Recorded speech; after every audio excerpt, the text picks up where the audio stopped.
सगळ्यात मोठं लोकशाहीतलं माध्यम कुठलं असेल तर ते आहे लोकशाहीतला सर्वात मोठा उत्सव मतदानाची प्रक्रिया म्हणजे सार्वत्रिक निवडणुका।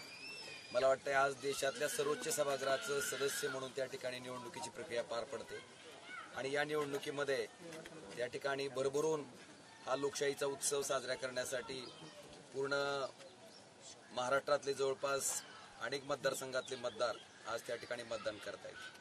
मला वाटतं महाराष्ट्रातलं मागचं 2.5 वर्षापूर्वीचं जे राजकारण झालं, लोकशाही कशा पद्धतीने पायदळीत उडवली गेली, संविधानिक मार्गाने तयार केलेले पक्ष कसे हिसकावून घेतले गेले, मला वाटतं ह्या सगळ्या बाबीचा विचार आता सर्वसामान्य जनता करते आणि ज्या पद्धतीनं संधी साधूपणाचं, पैशाच्या आमिषाचं, पदाच्या आमिषाचं, ईडीच्या भीतीचं, सीबीआयच्या भीतीचं राजकारण ह्या महाराष्ट्रात केलं गेलं, मला वाटतं त्याला चोख उत्तर द्यायची आता मतदाराकडे संधी आहे। आणि आपण जर बघितले असं तर ही निवडणूक आता मतदारांनी त्या ठिकाणी हातात घेतलेली आहे। मतदारांनी जे काही बघितलंय, लोकांना गृहीत धरून केलं गेलेलं राजकारण लोकांना अजिबात आवडलेलं नाही आणि सर्वसामान्य जनता ह्याचा जाब निश्चितपणे त्या ठिकाणी ज्याने कोणी हे वाईट कृत्य केलं असेल त्यांना विचारल्याशिवाय राहणार नाही। आणि सगळ्यात मोठं माध्यम जे आहे ते आहे लोकशाहीचं। मतदान करून आज निश्चितपणे जनता त्या ठिकाणी दाखवून देईल।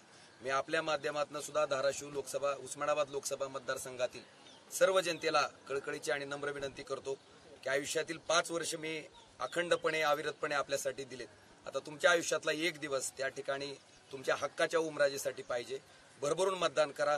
कुणीही माझ्या एका मतामुळे काय फरक पडतंय म्हणून घरी बसू नका।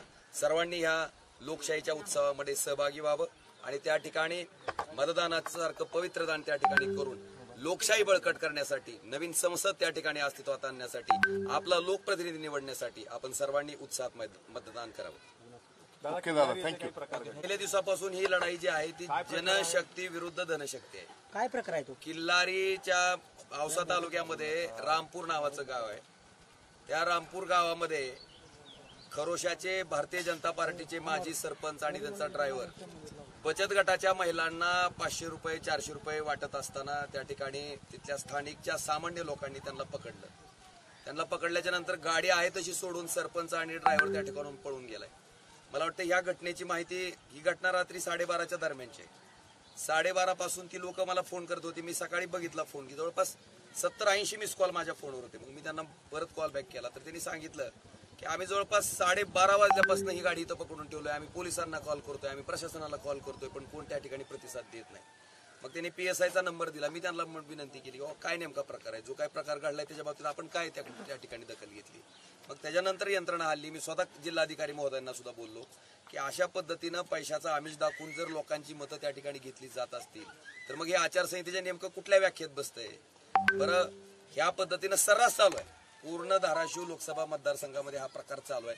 पण सामान्य जनतेला माहिती आहे की मतदानाच्या दिवसापुरतं, कामापुरता मामान ताकापुरतं आजी करणारे पाहिजेत का 5 वर्ष त्यांच्यासाठी अखंडपणे अविरतपणे झटणारा हक्काचा खासदार पाहिजे? निश्चित जनता सुज्ञ आहे। मला वाटतंय बेमानीनं कमवलेल्या पैशाला बेमानीनं उत्तर द्यायचं काम निश्चितपणे जनता करेल। जनता सुज्ञ आहे। पण मला वाटतं अशा पद्धतीनं निवडणुका जिंकता येत नसतात। असं त्या ठिकाणी पैशाचा आमिष दाखवून जर निवडणुका जिंकता येत आल्या असत्या तर कदाचित मला वाटतं आपल्या देशातले उद्योगपतीच त्या ठिकाणी देश चालवला असता। सामान्य लोकांचं मत आहे, कारण गरीब झोपडीत राहणाऱ्या माणसाला ही एकच मत आहे आणि मला वाटतंय कोट्याधीश असलेल्या उद्योगपतीला सुद्धा त्याच मताचा अधिकार आहे आणि दोघांच्या मताची किंमत ही सारखी आहे। असो, ज्या पद्धतीचं राजकारण त्यांना करायचं त्यांचं राजकारण त्यांना लखला। एवढं मात्र सांगतो की इथली सुज्ञ जनता ह्या पद्धतीच्या राजकारणाचा हिशोब स्वतःच्या मतदान प्रक्रियेच्या माध्यमातून निश्चितपणे घेईल। जवळपास 8 तास झाले कारवाई होत आहे। मला वाटतं हा प्रश्न आता तुम्ही त्या संबंधित अधिकाऱ्याला विचारणं गरजेचं आहे की नेमकं का तुम्ही करत नाही। आजपर्यंत त्यांना अनेक प्रकारच्या तक्रारी प्राप्त झाल्या आणि सगळ्यातनं क्लीन चिट द्यायचा सपाटा प्रशासनाचा चालू आहे। मग नेमकं आम्ही तक्रारी करायच्या का? आज मला वाटतंय जी प्रकरणं आचारसंहितेच्या क्लिअर कट व्हायलेशन मध्ये बसतात अशा प्रकरणात सुद्धा जर अधिकारी त्या ठिकाणी विशिष्ट पक्षाच्या उमेदवाराला, सत्ताधारी पक्षाच्या उमेदवाराला जर पाठीशी घालत असतील तर ही बाब अतिशय गंभीर आहे आणि लोकशाही लोप पावत चालली त्याचं प्रतीकच आहे। अगदी अगदी अगदी अगदी अगदी नाही मला आपल्याला सांगायचं ना, ईडीच्या कारवाया सुद्धा कशा सिलेक्टिव्ह होतात आपण बघितलं। 70,000 कोटीचा घोटाळ्याचा आरोप अजित पवारांवर होतो आणि तेच अजित पवार त्यांच्याच मंत्रिमंडळात उपमुख्यमंत्री होतात, अर्थमंत्री होतात, त्यांच्या सगळ्या चौकशात आणतात। ही एका बाजूला आहे आणि दुसऱ्या बाजूला अरविंद केजरीवाल त्यांना विरोध करतायत, त्यांना म्हणून जेलमध्ये घालून टाकलंय। मला वाटतं हे काय लोकशाहीच्या दृष्टीनं अतिशय मारक आहे. सामान्य माणसाचा आता यानं विचार करणं गरजेचं आहे आणि ही दुसरं तीच परिस्थिती आहे. तुम्ही बघा आजपर्यंत जेवढ्या प्रशासनाकडे तक्रारी केल्या गेल्या म्हणजे उघड पैसे वाटले त्या लोकांनी आणि नाही मला आपल्याला सांगू दे, त्या ज्या बाईट्स घेतल्या गेल्या होत्या त्या आपल्यासारख्याच पत्रकारांनी घेतल्या होत्या आणि त्या बाईटमध्ये क्लिअर कट माणूस सांगतो की आम्हाला 500 रुपयानं आणलंय, आम्ही ओमराजेला मतदान करणार आहेत आणि त्याच माणसावर पुन्हा पैसेचं आमिष दाखवून त्या ठिकाणी दबाव टाकून त्यांचे जबाब फिरवले गेले. पण तरी सुद्धा मला त्या हलगीवाल्याचं कौतुक करावं लागेल. रोजचा 500 मिळवणारा माणूस पण त्या माणसाकडे 2 लाख रुपये घेऊन ही माणसं गेल्याच्या असताना त्यानं नम्रपणे नकार दिला आणि स्पष्टपणे सांगितलं त्या कांबळे नावाच्या ग्रस्तानं की डॉक्टर बाबासाहेब आंबेडकरांच्या संविधानानं मला मत कुणाला टाकायचा हा अधिकार मला दिलेला आहे. तुझं जे 500 घेतलं होतं त्याची हलगी मी तुझ्या रॅलीत वाजवून आलो. आता मतदान कुणाला टाकायचा हा अधिकार माझा सर्वस्वी माझा आहे आणि तो मी ठरवीन. मला वाटतं इतकं स्पष्टपणे प्रामाणिकपणे वागणारा तो सामान्य हलगीवाला मला वाटतंय अशा पद्धतीनं पैशाचा आमिष दाखवून जी लोकप्रतिनिधी फुटतात त्यांच्यासाठी डोळ्यात अंजन घालायला लावायचा हा प्रकार आहे. आणि आपण हे जे हे करा, आपण तपासणी करा की नेमकं आचारसंहितेचं व्हायलेशन काय आहे. आम्ही साधं जय भवानी जय शिवाजी हे वाक्य जर शिवसेनेच्या त्या प्रचार गीतात आलं तर ते व्हायलेशन होतंय.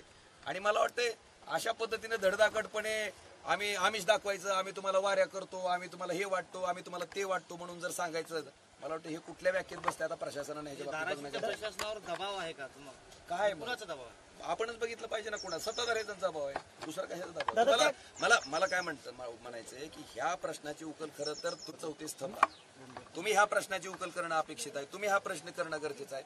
शेवटी आचारसंहिता दोन्ही उमेदवाराला सारखीच आहे. तो सत्ताधारी पक्षाचा उमेदवार असो किंवा विरोधी पक्षाचा उमेदवार असो किंवा अपक्ष असू द्या. मला वाटतं ह्या बाबतीत आपण विचार करणं गरजेचं आहे. असं मोबाईल खाली आहे ना.